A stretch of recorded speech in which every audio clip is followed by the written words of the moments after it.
Vou apresentar aqui o currículo dele. Advogado tributarista e consultor empresarial, mestre em Direito com especialização na área de Direito Tributário, Direito Corporativo, Contabilidade e Gestão Empresarial. Chamamos também aqui ao palco Fernando Falcão. Aplausos. Seja bem-vindo. Mestrado em Direito, especialização em Direito e Processo Tributário, professor universitário. Ex-conselheiro do Contencioso Administrativo Tributário, CONAT Ceará. Advogado e consultor tributário. Sócio da Albuquerque Viana Falcão Advogados Associados. Carla, você fica aqui no comando agora. Obrigada, Mônica. Boa tarde a todos. A gente estava até conversando ali, né, enquanto a gente esperava o momento da palestra, e a nossa ainda é sobre controvérsias, né? Então, vocês imaginam como vai ser, viu, professor? Também aqui, bem animado, né? Pessoal, acho que é importante, né, a gente até comentar, né, começar comentando sobre a parte da reforma, que a gente ainda está muito ansioso pela lei complementar, né? E como contadores, todos ansiosos por alíquotas, né? Para a gente conseguir fazer aí as simulações, né, que a gente tem aí de desafio pela frente, tá? Então, é uma grande satisfação estar aqui, né, com dois grandes professores e tributaristas, para a gente estar juntos nesse painel, né, Felipe Teixeira, Fernando Falcão.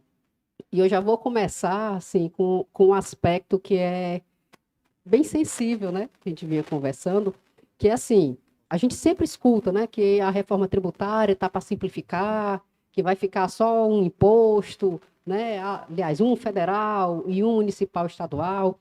E aí eu começo aqui provocando meus dois colegas, né? Se é isso mesmo, né? Se na visão deles a gente vai efetivamente ter essa simplificação, né? E se a gente realmente vai ter aí dois, às vezes a gente fala três, né? Do IS também, mas na visão deles a gente vai simplificar pelo menos a quantidade. Boa noite a todos. Inicialmente, é um prazer estar aqui mais uma vez nesse palco, CRC. Agradeço aqui ao Conselho, em nome da Carla Carioca, do professor Felipe Guerra, também presidente do Conselho. Cumprimento o palestrante que nos antecedeu, o professor Pegas, que brilhantemente tratou de um tema também tão importante. Cumprimento também aqui meu amigo Fernando Falcão, que hoje vamos aqui, olha esse tema, controvérsias jurídico-contábeis, é mais ou menos assim, as confusões que vai ter com a reforma tributária, né? Colocando assim em miúdos, é mais ou menos isso, a confusão que a reforma tributária vai trazer. Pessoal, eu sei que é natural, principalmente quem atua na área contábil, contador que atua na área fiscal, principalmente que faz a apuração do tributo, está ali no dia a dia da empresa, fique um pouco ansioso com o que está por vir. Né? Na verdade, com o que já aconteceu.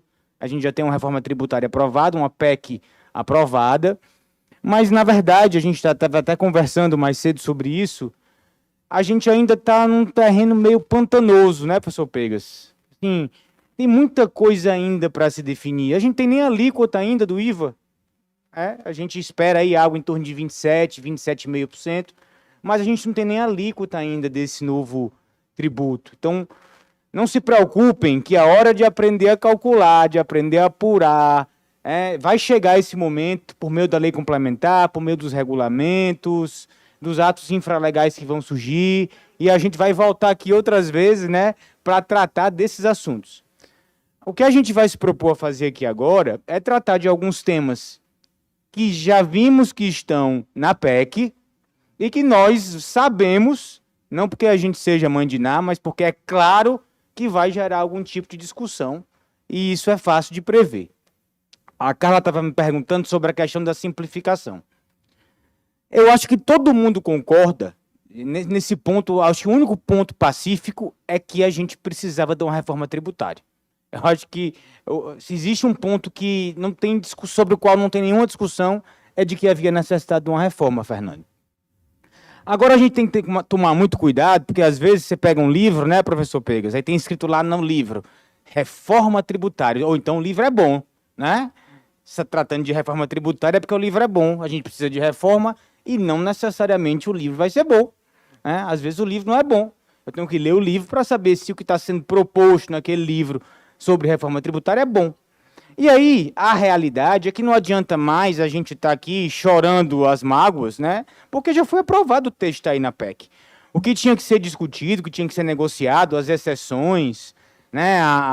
O descontinho que teve aí pro profissional liberal, isso aí já foi feito, já são águas passadas. Agora o que a gente vai ter que brigar, digamos assim, ou tentar discutir, são as previsões da lei complementar. Né? Agora imaginem, a gente teve uma PEC aprovada agora no final do ano, e a gente vai ter uma lei complementar tratando de CBS e IBS discutida em poucos meses. Estou falando aqui de algo que se quer aprovar até o meio do ano. Estou tratando de uma lei complementar, de uma reforma tributária que vinha sendo discutida. Olha, eu vou dizer a vocês. Fernando, eu entrei na faculdade de Direito em 2003. Estou até entregando minha idade aqui, viu? Eu geralmente escondo. Entrei em 2003. Em 2003, está aí a Larissa, que não deixa mentir, estudou comigo na faculdade. Já se falava em reforma tributária. Aí eu dando aula, né, no IPOG, tem um professor lá do IPOG que é auditor da Receita, ele disse, Felipe, desde que eu entrei na Receita Federal, em 89, ou seja, a Constituição Federal era recém-nascida, que já se falava em reforma tributária. Aí eu estou tratando de um assunto que vem sendo discutido nos últimos 40 anos, maturado, para ter uma lei complementar em 6 meses. Vai ter anomalia, gente? Vai ter confusão? Vai ter erro? Vai ter tese nova surgindo? Mas vocês não tenham a menor dúvida disso. Quem é que se dá bem com isso? Tirem as conclusões de vocês. O que é que eu estava dizendo mais cedo para a Carla e para o Fernando? O profissional da contabilidade. A gente está aqui diante de uma plateia composta majoritariamente por profissionais da contabilidade, que estiver acompanhando as discussões, que estiver por dentro do que está acontecendo, enxergando as mudanças, ele vai ter muita oportunidade. Essa próxima década, gente, é a década de ouro para o profissional da área tributária. E aqui eu não estou adotando o discurso retórico, não, tá? Da multidão, não. É fato. A gente vai ter muita mudança, a gente vai ser muito acionado, a gente vai ser muito necessário. Agora, é lógico que para que você possa auxiliar e cobrar por isso, você tem que estar por dentro do que está acontecendo. Quanto à simplificação, eu acho interessante que todo mundo, quando fala em reforma tributária, viu, professor Marcos Lima? Fala que agora, são 3 novos tributos. O IBS, a CBS, o imposto seletivo. Mas está todo mundo esquecendo, pessoal, que o IPI na Zona Franca de Manaus continua, viu? Continua. Não vai ser extinto, não. Está todo mundo esquecendo que está lá, tem um jabutizinho na reforma, possibilitando aos estados criar uma contribuição para ser cobrada sobre produtos primários, mais voltado lá para a agropecuária. Então, vamos lá. Em matéria de quantidade de tributo, eu estou trocando 5 por 5. Então, em matéria de quantidade, não teve lá muita simplificação, não. Vamos ser honestos em relação a isso. Agora, de fato, eu estava discutindo aqui agora, ouvindo o professor Pegas, discutindo aqui no WhatsApp com meu sócio, ele me dizendo que lá no estado da Paraíba, viu, professor Falcão, o auto de infração do ICMS, eles lavram junto a obrigação acessória com a obrigação principal. E isso está criando uma dificuldade para a gente de defesa. Aqui no estado do Ceará é diferente, né? A obrigação acessória é um auto de infração, a obrigação principal, outro auto de infração. Esse tipo de anomalia, 26 regulamentos de ICMS, mais o do Distrito Federal, 27, não vai mais existir. A gente passou, gente, a tornar isso normalidade. Virou normalidade para a gente. Não, tudo bem, como é lá na Paraíba, como lá no Rio Grande do Norte. Ah, mas eu tenho um cliente que é matriz aqui em Fortaleza, tem filial em São Paulo, Rio, no estado de Goiás. E aí, como é que eu vou fazer lá? A questão da transferência de mercadoria que está simulada pelo STF, desde a época que eu sou estagiário de Direito. Ainda está se discutindo hoje, vem um convênio do CONFAS dizendo o contrário do que a decisão do STF disse agora em sede de ação direta de constitucionalidade. Nós precisamos acabar com isso, não é possível normalizar o absurdo.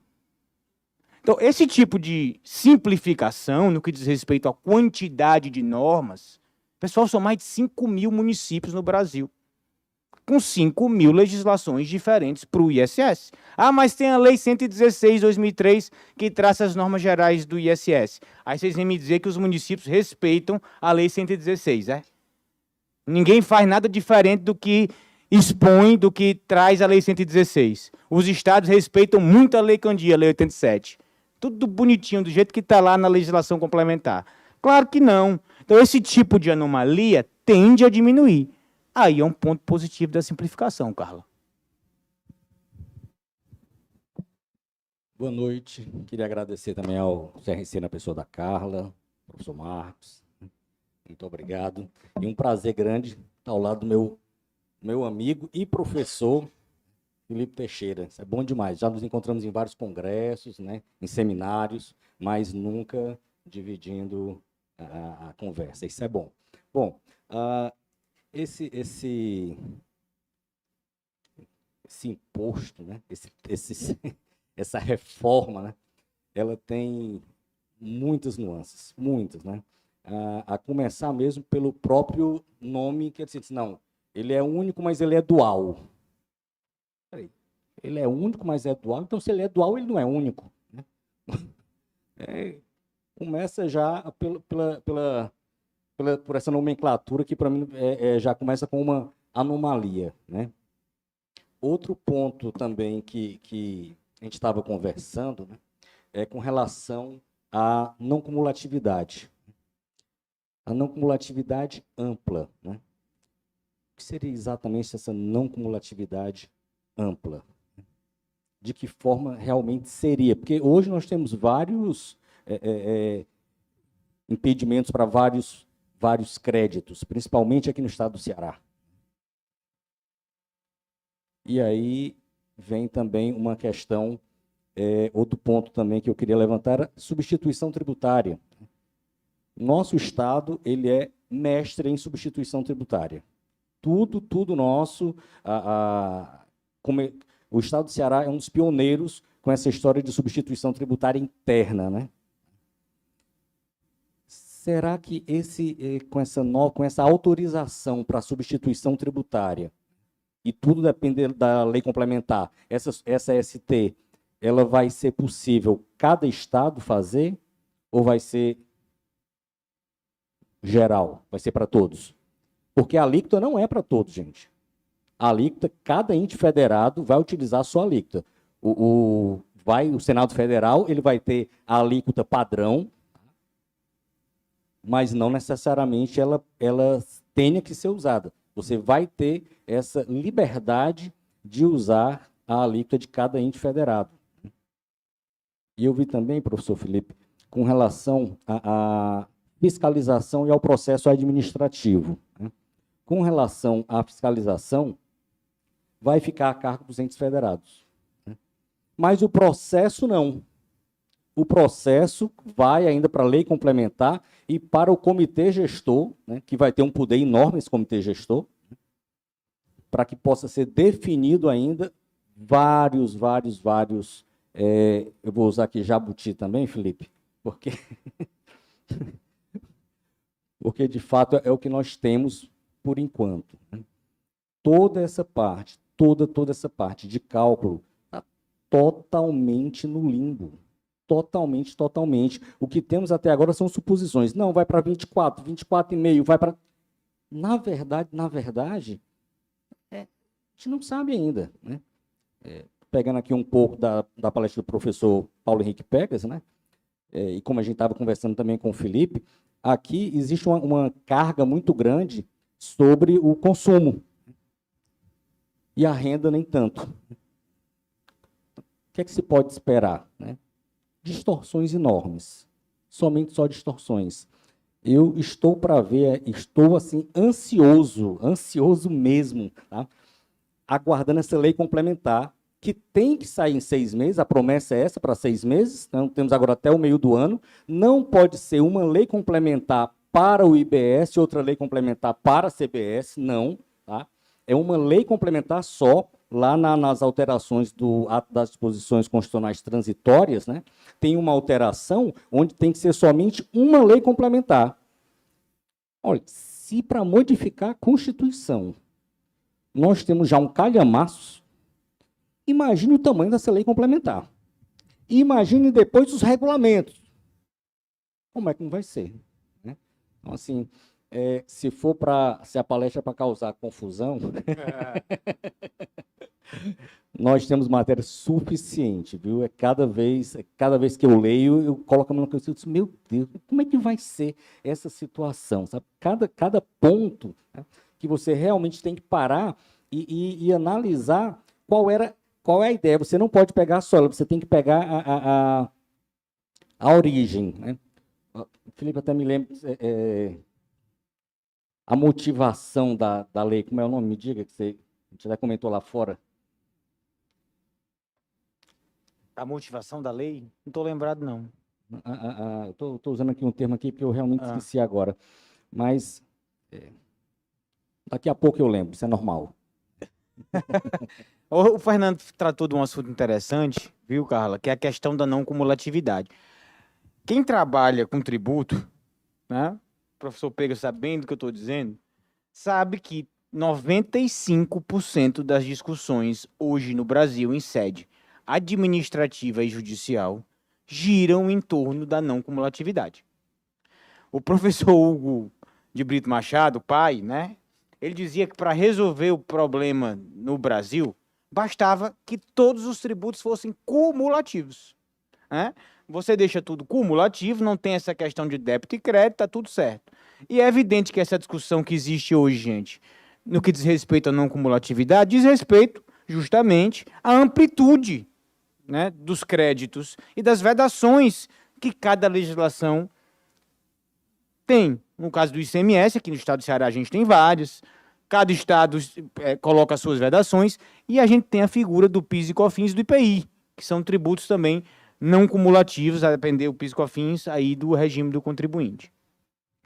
Aí eu queria ler para vocês aqui, já que a gente está tratando de confusão, né, da reforma, o parágrafo 5º do artigo 156A da PEC 45, que diz lá no inciso 2, viu, professor Marcos Lima, o seguinte: quando ele trata que a lei complementar disporá sobre, olha só, está estabelecendo para a lei complementar a seguinte competência. Essa lei complementar disporá sobre o regime de compensação, débito e crédito, né?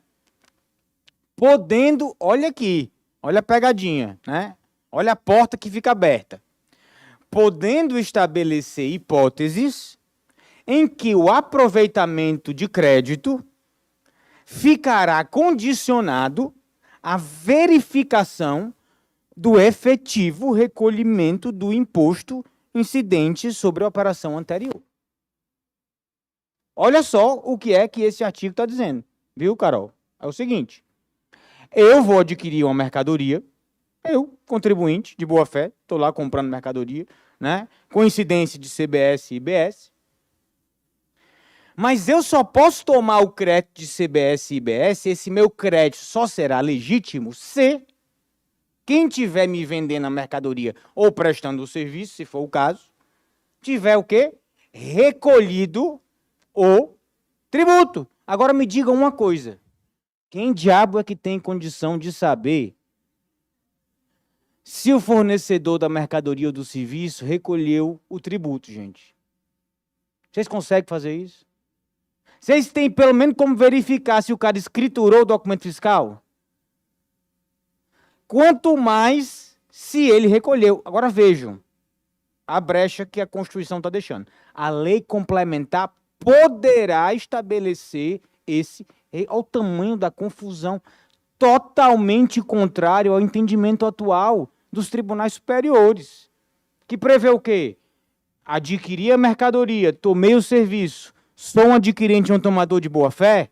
Meu amigo, se o cara lá escriturou o documento fiscal, se ele recolheu o tributo, se ele transmitiu as obrigações, problema dele de quem? Do fisco. Eu vou tomar o crédito que me é de direito. E aí vem o legislador, conhecendo o entendimento dos tribunais superiores, fazer uma previsão diferente do que a gente tem na jurisprudência hoje. E aí a gente estava conversando antes, né, Carla, Fernando? Do quanto esse tema é novo para nós do direito e do quanto a gente está no escuro, por quê? Porque se tem uma coisa que hoje no Brasil, gente, guia um advogado, principalmente na área fiscal, é uma coisa chamada jurisprudência, que é justamente o entendimento dos tribunais. E aí, quanto mais alto o tribunal, mais forte é a jurisprudência, né, sobre determinado assunto. Tem muitos assuntos que não estão previstos em lei, nem em instrução normativa, que são decididos pelos tribunais, que preenchem essas lacunas normativas. E hoje a gente emite pareceres, dá opiniões, toma decisões com base justamente nesses posicionamentos jurisprudenciais que existem e estão consolidados. Com essa nova reforma, a gente não tem linha jurisprudencial nenhuma para seguir. A gente pode ter, evidentemente, algo ligado à não cumulatividade, e aí, como o tributo novo que está surgindo é não cumulativo também, a gente imagina que o tribunal vai seguir a mesma linha, mas a gente não tem nada, porque a gente está diante de um sistema tributário nacional, pelo menos no que diz respeito ao consumo, completamente reformulado, Fernando. Né? Então, assim, para a gente, e não é só para a gente que eu aqui, tem muita gente que pensa que eu sou contador, tá, gente? Mas eu sou advogado. Para a gente que está no jurídico, é pantanoso, é sombrio, é muito sombrio. Então, a gente vai encarar junto esse desafio dessa nova reforma. Aí eu fico aqui sempre refletindo, né, a gente conversando, e realmente a gente imagina o que é que vai ser essa lei complementar. Né? Eu acho que a grande expectativa, a gente fala muito nas alíquotas, mas a minha expectativa muito maior é pela lei complementar, né? Porque como é que a gente vai aplicar essas alíquotas? Né? Essa que vai ser a grande dúvida, efetivamente, da gente. Né? E aí, Felipe, aqui te ouvindo, eu fiquei imaginando, né? Você vai fazer o pagamento, né, de um fornecedor, aí você geralmente pede o quê? As empresas maiores, né? Pede que envie todas as CNDs, né, todas as certidões negativas. Aí você vai passar agora a pedir, para tomar crédito, você vai pedir, me dá as CNDs, me dá as tuas guias, todas pagas, né? Ô, Jacinta.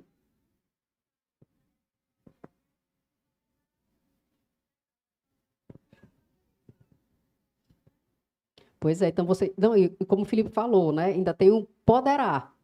Então, a gente não sabe se sim ou se não, e se vier, como é que vem, né?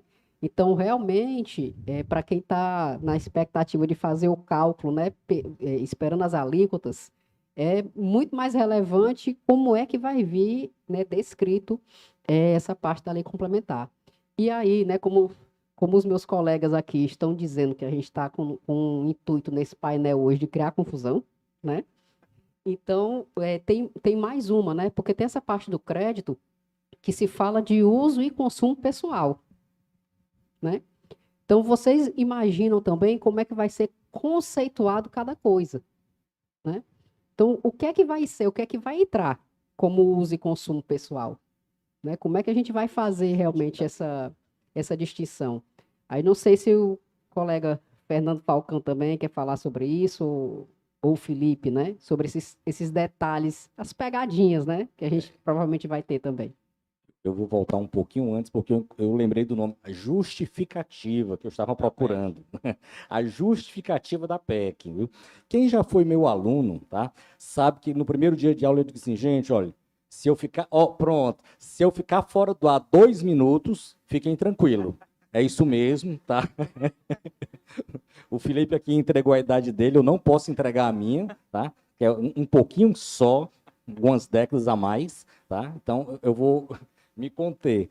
Mas, fisco, não estou querendo cuspir no prato aqui comigo, de forma alguma, adoro o fisco, eu fui auditor fiscal da Secretaria da Fazenda, né, durante 10 anos, é um grupo muito qualificado, sem dúvidas, mas alguns pontos a gente também não pode calar, né? E eu digo que quando começou o SPED,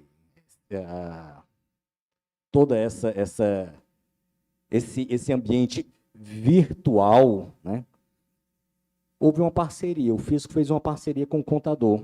Ele disse, olha, vamos trabalhar em parceria agora. Só que tem um detalhe, eu fico com o bônus e você com o ônus. Né? Foi a única diferença foi essa. Né? E quanto à simplificação, nós vamos ter simplificação. Mas tem alguns pontos quando ele diz assim, olha, poderá. Né? Ele diz, poderá, o parágrafo 5º, inciso 2, ele diz, ele poderá. Mas poderá é uma porta aberta. Não era nem para ter esse poderá, não era nem para ter esse inciso.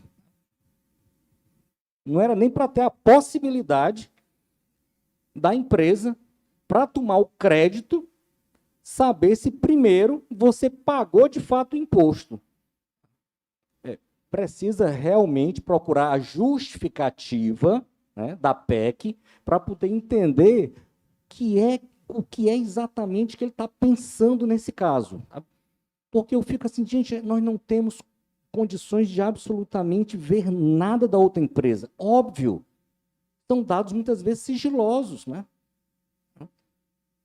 E não tem como você, através de algum sistema, encontrar esses elementos que estão sendo buscados. Não tem como, né? Então, mais uma vez, ansioso pela lei complementar. Mais uma vez, ansioso pela lei complementar. E o ponto que você colocou, com relação ao crédito, né? O crédito é amplo, né?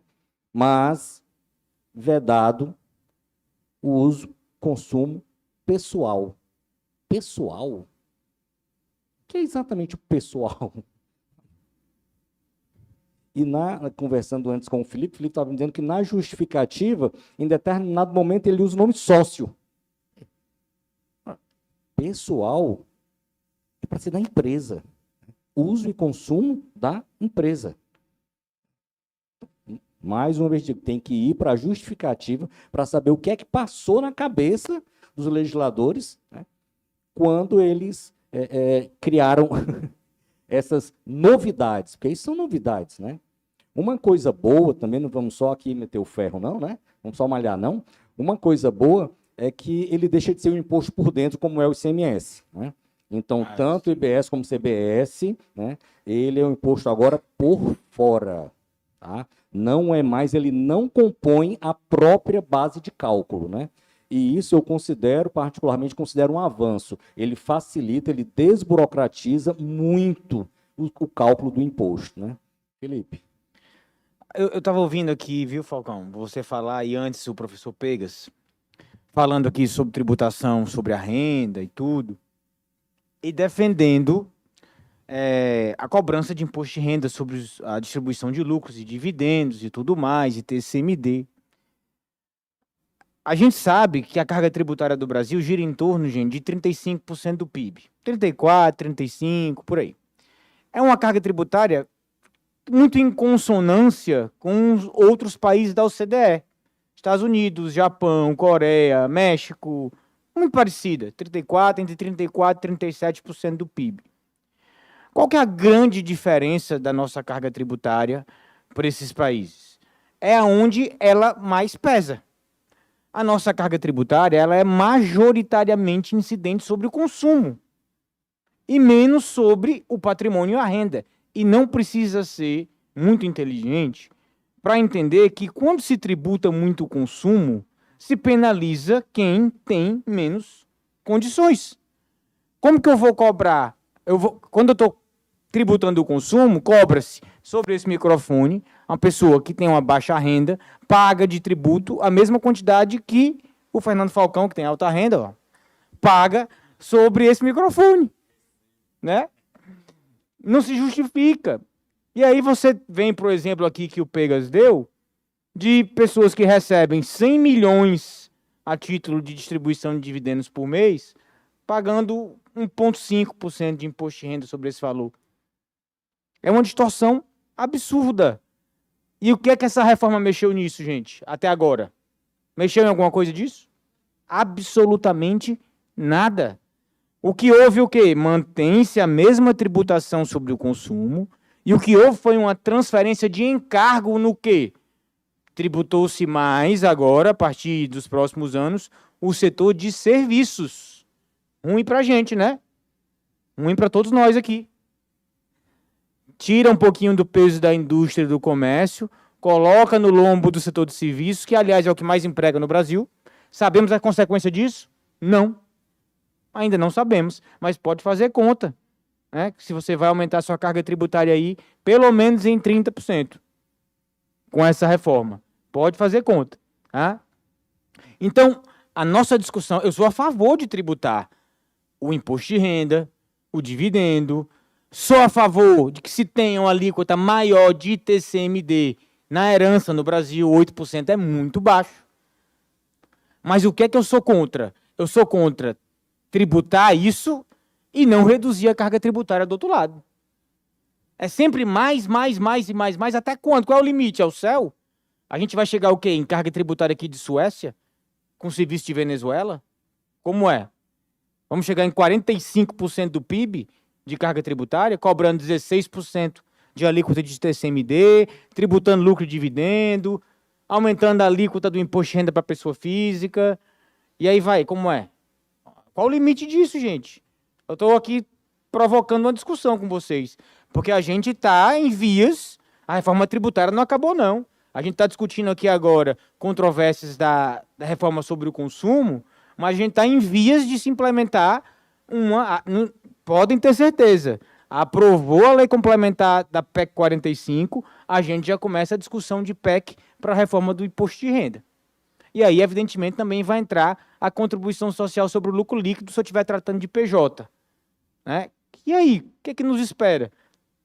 Até quando a gente vai aguentar? Até onde a gente aguenta aumento de carga tributária? A gente fica muito preocupado na arrecadação e no nosso papel enquanto profissional, mas a gente esquece o nosso papel enquanto cidadão.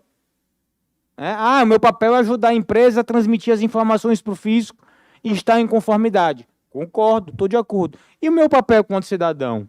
Até onde eu estou disposto a abrir mão do meu patrimônio e recolher para o fisco parte desse patrimônio que é tão suado? A gente sabe que a gente trabalha para viver aqui no Brasil. Então, essa reflexão ela tem que ser latente, gente. Porque o problema não é o que se arrecada ou como se arrecada. É o quanto se gasta e a qualidade desse gasto. Como o Pegas disse aqui, contra números não há argumentos. Você pega a taxa de investimento do Brasil, ou seja, quanto as empresas estão investindo hoje no Brasil em tecnologia, novas máquinas, produção, está em torno de 16% do PIB. Você vai para a China, essa taxa é 43%, pessoal. 43%. Aí como que o país desse não vai lá para cima? Quem que falava em carro chinês há 20 anos atrás, pessoal? Tá aí todo mundo querendo um BYD hoje. Então, assim, isso tem tudo a ver com tributo, com reforma tributária, com gasto público, com política também, não quero polemizar, mas tem. E a gente, às vezes, esses assuntos passam assim, né, do nosso lado, a gente não quer falar. Não, vamos falar aqui de SPED, obrigação acessória, multa. Né? Isso é muito micro. A gente precisa pensar no macro se a gente quiser fazer uma mudança mais profunda. E a gente estava até comentando essa parte da renda, né? Que vai ser, eu acho, fica até ruim dizer que começou pelo mais fácil, né? Porque, na verdade, nessa reforma nada de fato, né, vai ser tão simples assim. Mas acredito eu que a discussão da renda vai ser a que vai ter uma movimentação gigante, porque a gente vai alcançar a pessoa física, né? E ao se falar em tributação de dividendos, vai se alcançar hoje, digamos, a brecha que se tem, né, como empresário, para você não ter uma tributação. Porque a gente sabe que muita gente coloca um prolabore mais baixo, para não ser tributado, né, em IR e INSS ali na fonte, e transfere isso para dividendos. Então, no momento que você tiver essa tributação sobre os dividendos, e como você bem falou, Felipe, sem ter a contrapartida, né, de redução na empresa e a destinação devida, a gente está falando aqui basicamente em onerar, né? A gente está enxugando gelo. E A gente cada vai vez mais viver aumentar. enxugando gelo. E não vai chegar em canto algum. Então, acho que essa parte, por exemplo, você falou de pesquisa e desenvolvimento, a gente tem várias empresas. Cumprimentar aqui, doutor Hamilton, obrigada por ter vindo. a gente tem vários setores aqui que são regulados, que tem a questão da pesquisa e desenvolvimento obrigatória, né? Você tem que reinvestir uma parte do seu faturamento em pesquisa e desenvolvimento. Então, você tem realmente vários caminhos, né, que a gente poderia possibilitar essa movimentação. E aí você estava falando, né, em onerar e cada vez mais, estava falando com o Fernando ali há pouco também, que em 2026 a gente já começa, né? Que eu estava até aqui, quando chegar em 2026, que a gente tiver 1% já de CBS e IBS, né? Então, se eu já votei isso aí, ele vai sair de onde? Vai reduzir de outro lugar? Ou ele vai ficar lá? E como é que a gente vai calcular? Como é que vai ser a transição? A gente vai fazer 2 cálculos e vai pagar qual? Né? Próximos capítulos da lei complementar, né? Então, assim, essa questão, né, na visão de vocês também, da gente já ter, em 2026, pessoal, a gente fechou o olho, vai chegar, né? Esse 1%, né? O que é que vocês têm também de pensamento? Tem algo também de, né, de controvérsia, alguma coisa que vocês estão vendo que pode ter algum benefício, ou realmente essa é a tendência de majoração? Antes de falar, vou só dizer o seguinte: pense no susto que eu levei quando o Felipe começou a falar que não, vamos passar de 8 para 16, tem que tributar. Eu disse, já que isso aí aqui no. Ainda bem que depois ele complementou, né? Desde que reduza, ok, aí sim, tudo bem, né? Agora melhorou, porque tem que ser realmente. Ia ter controvérsia aqui, né? Pois é. Viu? Doutor Hamilton, satisfação sua presença aqui abrilhantando o evento, viu, doutor Hamilton? Viu, presidente da Comissão de Direito Tributário da OAB. Bom, em 2026, nós já vamos começar com 0,1 e 0,9. Tá? Na verdade, me parece ser uma experiência, né? É um teste. Tá? Para que, a partir de fato 2027 até 2032, essa transição fique completa, reduzindo um e aumentando o outro. Né? Eu penso, como a gente ainda não tem ideia de qual vai ser a alíquota, né? Mas eu penso que reduzir carga tributária não foi esse o interesse da reforma. Né? Falava muito em simplificação, mas em redução de carga tributária, historicamente, as mudanças que tiveram, né, não reduziram carga tributária. Então, eu penso que pensar nesse momento numa redução de carga tributária, não, realmente não. E na área de serviço, então... Como é que faz redução de carga tributária no país que não consegue nem gastar o mesmo tanto que arrecada, gente? Não tem como. A gente vem aí de seguidos déficits nos últimos 10 anos, o país gasta sempre mais que o que arrecada. Ora, mas se eu não estou conseguindo pagar a conta com que eu estou arrecadando hoje, como é que eu vou reduzir carga tributária? Não tem. Se a fonte de receita do governo é majoritariamente de tributo, que é a receita derivada. Como é que se fala em redução de carga tributária no Brasil? Quem é que ainda tem esse discurso, gente? Não dá. Quem é que não gostaria de pagar menos? Todo mundo. Eu fiz uma enquete uma vez, viu, Falcão? No Instagram, eu lembro que fiz 2 stories, né? Você é a favor da redução de carga tributária? Aí todo mundo, sim, né? Sim. 100%, todo mundo. Sim, 2.000 pessoas votaram lá, sim. Aí o próximo story. Você é a favor de mais serviços públicos gratuitos? Porque não existe serviço público gratuito, né, Hamilton? A gente sabe disso. Aí todo mundo, sim. Meu amigo, se decida.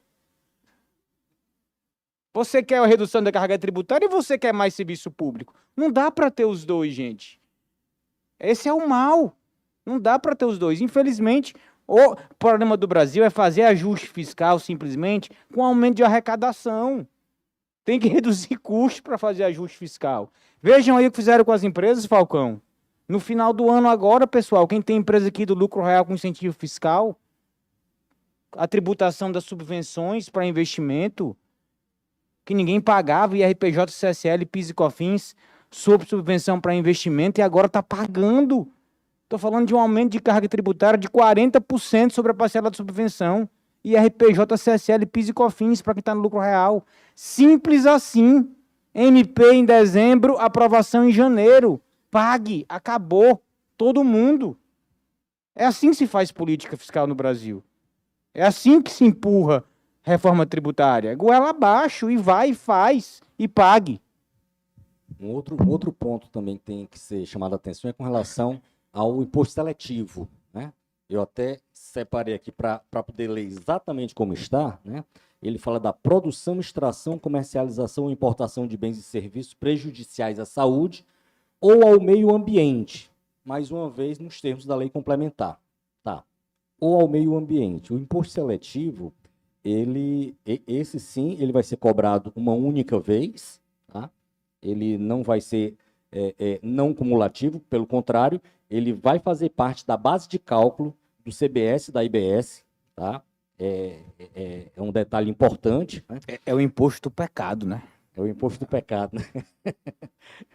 Aí eu digo só para a gente poder aqui parar para analisar um pouco. Bom, meio ambiente, proteção ao meio ambiente.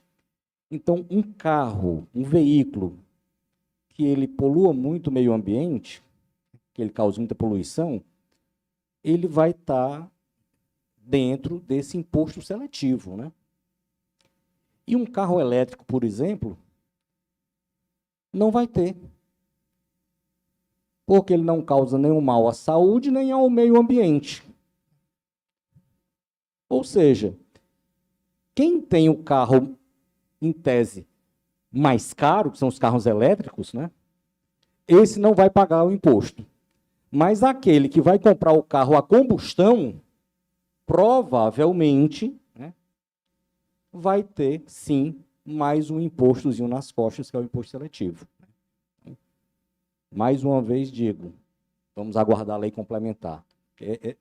Toda vez que eu leio, no final sempre tem lei complementar, lei complementar, lei complementar. Tá? E esse é mais um caso onde ele diz explicitamente na forma da lei complementar. Então, tudo que a gente fala hoje de reforma tributária é somente a noção básica. Porque, de fato, como vai ser, tem que aguardar a lei complementar. Não dá para fugir desse entendimento. Não tem como ter uma discussão muito ampla se você não sabe o impacto da carga tributária ainda. É necessário essa lei complementar até o meio do ano, né? Pelo menos essa é a expectativa que foi dada até o meio do ano. Uma lei complementar só, com os dois não, com um só que é dual, né? Bom, enfim.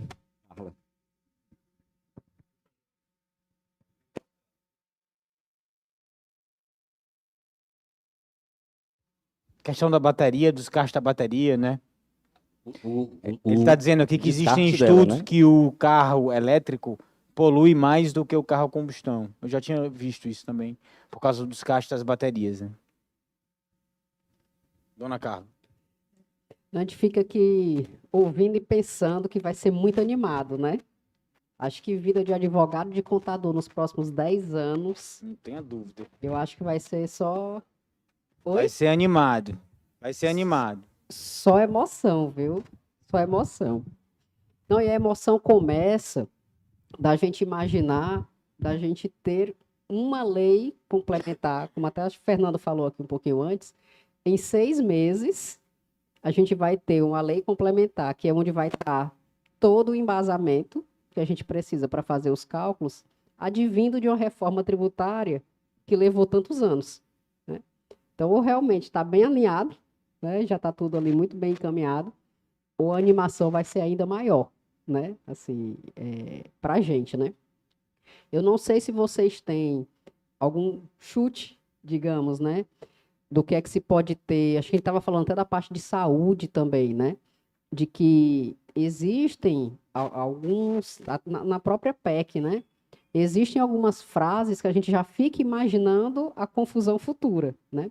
Além dos poderás, né? Que a gente tem lá muito poderá e muita lei complementar, mas exatamente essas separações, né? O que é que vai ser considerado saúde? O que é que vai ser considerado consumo, né, pessoal, né? Então, vai ter uma vírgula antes, não vai ter, né, Felipe, que a gente estava falando, né? Vai ser pessoal. Em qual sentido, né, essa pessoalidade vai ser tratada? Então, eu não sei, assim, do que é que vocês estão... Expectativas, digamos, né? Se vocês têm alguma expectativa de que realmente em 6 meses se consiga ter esse encaminhamento e de que realmente a gente possa ter um caminho aí melhor, porque do lado daqui, aqui é uma contadora com 2 advogados, né?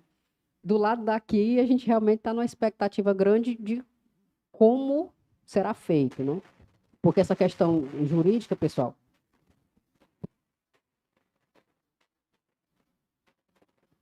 só complementar rapidinho. Então, essa questão jurídica, para a gente analisa a legislação e faz cumprir, né? Então, queria que vocês têm aí algum pensamento, né, para contribuir. Olha, a questão das exceções, né, daqueles setores que foram, digamos assim, mais privilegiados, com redução de carga tributária, está posto na PEC. O que é que vai existir? O que vai existir, gente, como a gente estava comentando agora há pouco, diante desse novo cenário, são novos planejamentos tributários. Né? A gente estava até comentando mais cedo a questão, por exemplo, da equiparação hospitalar para os médicos, né? Que hoje é um planejamento tributário, que, aliás, muita gente diz que é planejamento tributário, mas está fazendo errado, é fraude mesmo, né?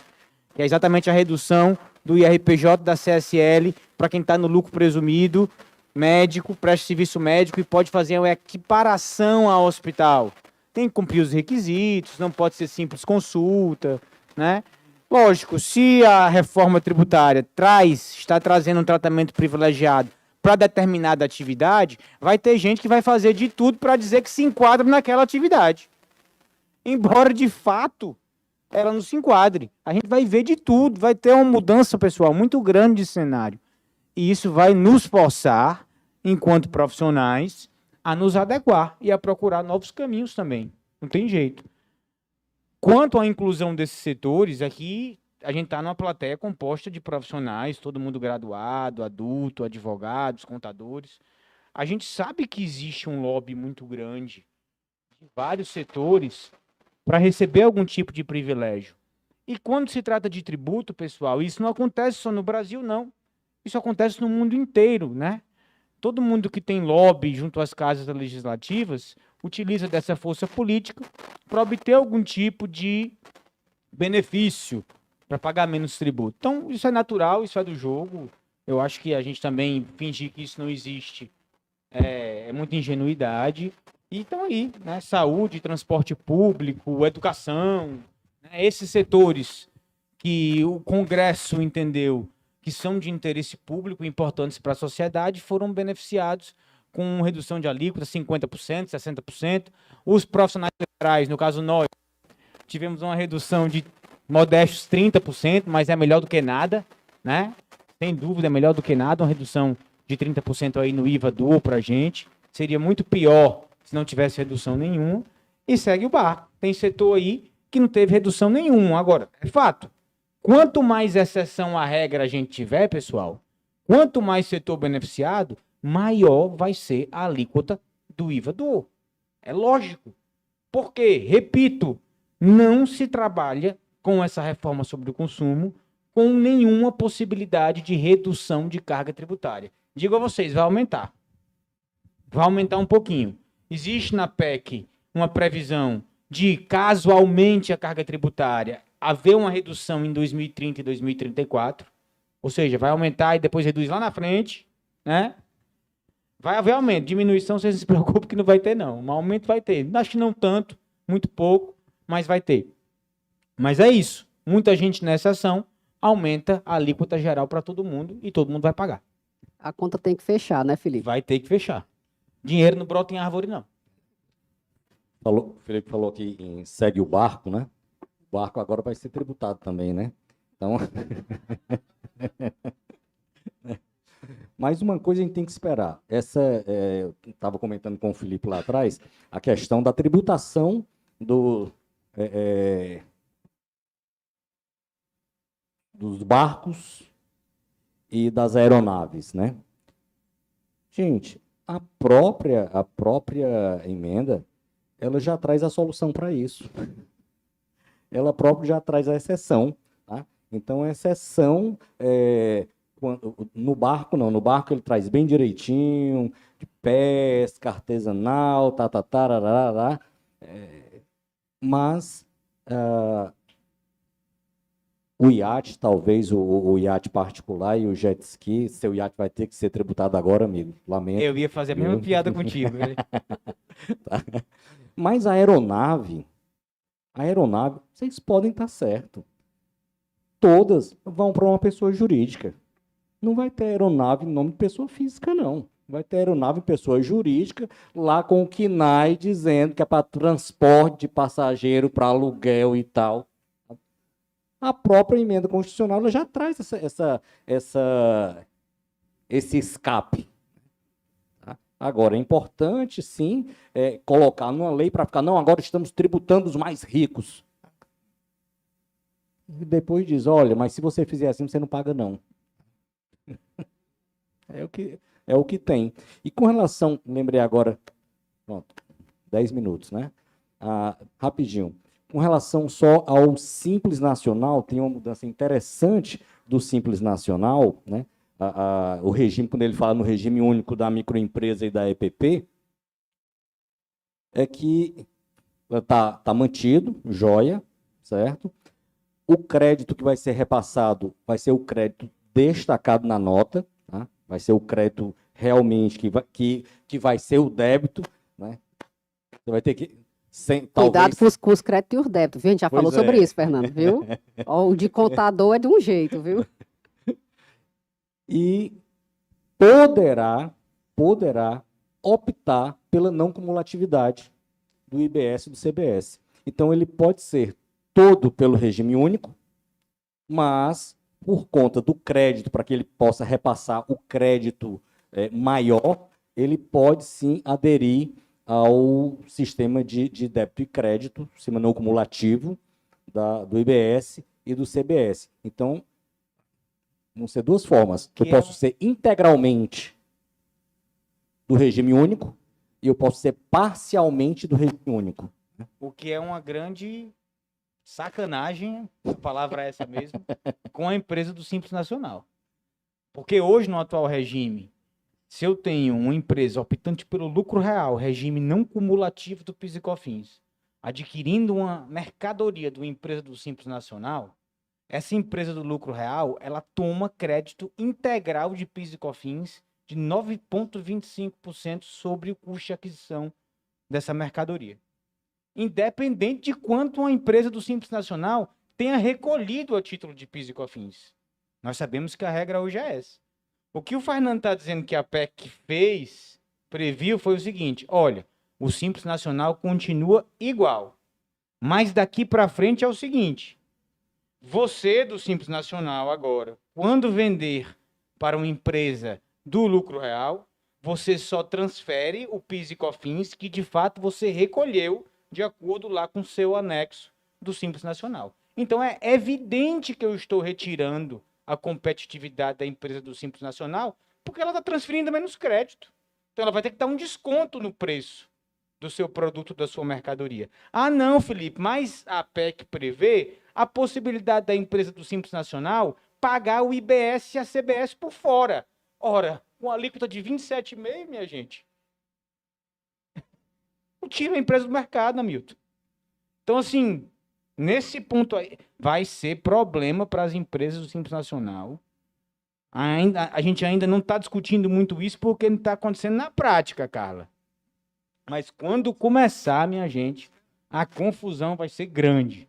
Né? Então, mantém-se intacto o Simples Nacional, vírgula. Né? Com muitas vírgulas. Vai ter problema, vai ter retirada de competitividade das empresas do Simples. E adivinha quem é que vai ter que ir atrás das soluções? Vocês estão aqui. Catiúcia, vamos deixar já agendada para julho a continuidade, viu? Parte 2 disso aqui, na hora que sair a lei complementar, viu? Porque aqui a animação tá grande mesmo, né? Queria agradecer, né, a presença do Felipe Teixeira e do Fernando Falcão também. Queria dar espaço para as considerações finais também de vocês. Bom, o que eu tenho para dizer é simplesmente que não adianta ser peru de Natal, né? Não adianta.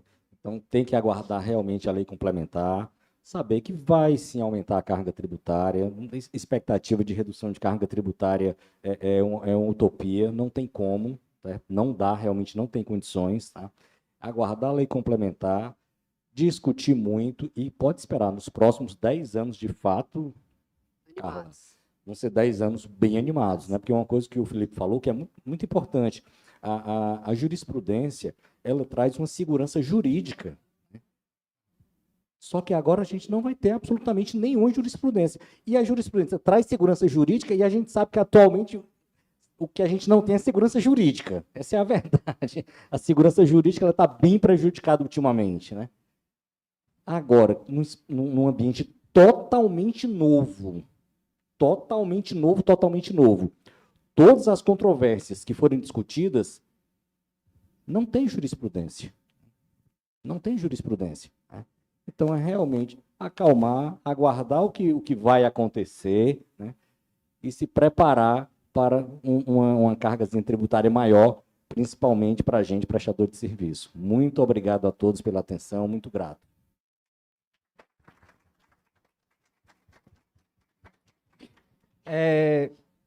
Nós vivemos no Brasil, pessoal, sempre foi assim, mas acho que agora cada vez mais, um ambiente muito tenso, uma relação muito tensa entre fisco e contribuinte.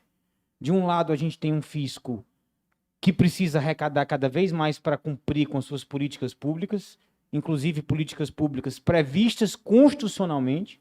A gente tem uma Constituição, uma carta, que é a Carta Cidadã, que previu vários direitos sociais, e aqui eu não sou contra direitos sociais, gente, sou a favor. Mas para cada direito social tem uma fonte de custeio, e dinheiro não brota em árvore. Então eu tenho o gestor público, nós tivemos aqui gestor, a Socorro veio aqui mais cedo, né? A gente teve aqui gestor público. É difícil para o gestor público. Ele precisa do dinheiro para a saúde, para a educação, para a segurança pública, para o saneamento. Recebe pressão populacional, pressão política. E do outro lado, eu tenho um contribuinte, aqui eu vou me colocar nos pés do empresário, que é para quem eu trabalho, que já não aguenta mais. Já não aguenta mais a carga tributária em si, as contrapartidas que ele vê pouquíssimo ou vê em péssima qualidade, e principalmente as mudanças repentinas das regras, como a que eu dei agora no exemplo da tributação da subvenção. Mas poderia falar, por exemplo, da mudança da alíquota do ICMS, de 18 para 20, que aconteceu em 3 dias, aqui na Assembleia. 3 dias, o governador mandou uma mensagem para a Assembleia, 3 dias voltaram 18 para 20. Perguntaram para vocês alguma coisa? Para mim não perguntaram nada, Milton. E passou. Né? Então a gente tem esse tensionamento, é fato. E quem é que está no meio dessa relação entre o fisco e o contribuinte? Nós. Né? Eu tenho que estar ciente que é tenso, que é complicado, que é cada vez mais difícil, mas a gente precisa também se aproveitar de alguma forma disso profissionalmente. Entender que se nós estivermos preparados tecnicamente para mediar essa relação, a gente pode colher bons frutos financeiros disso. E é por isso que a gente está aqui hoje tratando dessas controvérsias da reforma tributária, que não são poucas, em 1 hora é muito pouco tempo para a gente falar. Como o Fernando muito brilhantemente colocou, aqui é uma discussão prévia, depois que vier a lei complementar, a gente ainda vai ter muito pano para manga, ainda vai ter regulamento, norma infralegal, enfim, muita coisa para discutir. E agora o que eu quero é agradecer o CRC, em nome da Carla Carioca, muito obrigado por mais um convite. Parabenizar cada um de vocês que ficou até agora nos ouvindo, né? Essa hora já está com fome, todo mundo, né, não? Mas mesmo assim ficaram ouvindo esse tema, que é um tema complexo, gente, que demanda muita discussão e, como eu falei, o buraco é um pouco mais embaixo, né? A discussão é muito mais ampla do que a gente possa imaginar. Muito obrigado. Pessoal, e aqui só para encerrar, eu acho que essa fala, né, que o Felipe começou, quero finalizar, de que é importante que a gente esteja preparado, né? A gente ficou aqui conversando em alguns momentos que são 10 anos animados, mas também são 10 anos de oportunidade. Porque quem vai estar do lado do empresário, né, ajudando, a primeira coisa, que ele vai querer saber é qual vai ser a carga tributária. Porque isso aí volta para o preço. Tá? Como a gente falou aqui o tempo todo, a gente está falando de consumo. E consumo é precificação também. Então, essa carga volta para o preço. Então, quem vai estar ajudando, né, licitamente, esperamos, né, quem vai estar dando esse apoio somos nós. Então, é muito importante realmente que a gente esteja preparado, né, para esses próximos anos. Realmente, a gente está dependendo da lei complementar, né, a PEC foi o primeiro passo, um passo importante, mas foi o primeiro. Toda a regulamentação ainda está por vir. Então, vai ser muito relevante o nosso estudo, que a gente efetivamente se prepare para assumir uma posição protagonista, né, diante da sociedade, diante das empresas, porque o papel da gente na sociedade é muito relevante. Né? Então, nós, como profissionais da contabilidade, nós temos esse posicionamento realmente de apoio, né, às empresas. Além das nossas próprias empresas, né, como profissionais, que a gente vai ter aí um 30%, né, menos, mais uns 130% mais de trabalho. Né? Eu acho que isso a gente tem que ter consciência de que a gente vai ter, sim, uma carga de trabalho maior, mas é importante a gente estar preparado para isso, para prestar um bom serviço e nós sermos relevantes para a sociedade, para a gente ser incluído, né, muito fortemente nessa atuação. Lembrando, né, sempre o nosso presidente teve que viajar, né, o Felipe Guerra, mas ele foi nosso representante, inclusive, no Senado. Então, isso é algo muito relevante, algo para a gente comemorar e ter orgulho também. Eu acho que isso é muito importante, tá?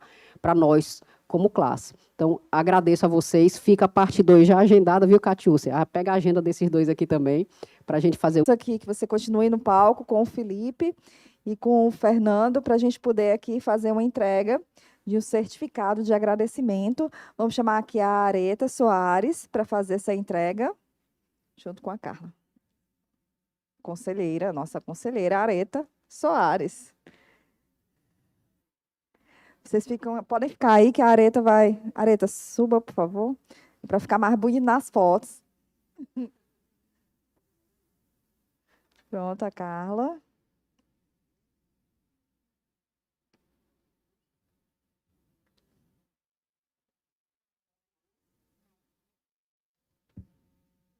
E enquanto estão entregando as fotos, falar que esse workshop, tá, sobre reforma tributária vai ter a próxima edição em Tianguá, dia 10 de abril.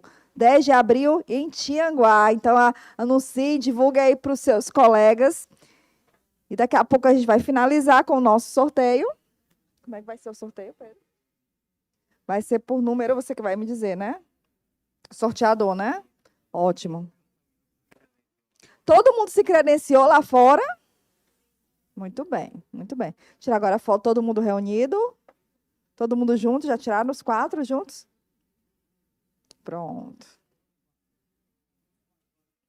Queremos também aproveitar aqui e agradecer aos nossos parceiros para a realização desse evento, IPOG, Fortes Tecnologias, Ceará Certificações, Thomson Reuters e Auditoria CIEG. Muito obrigada pela parceria e pelo apoio em nossos eventos. E também aqui dizer que obrigada a você, Areta. Dizer também que todo esse material, essas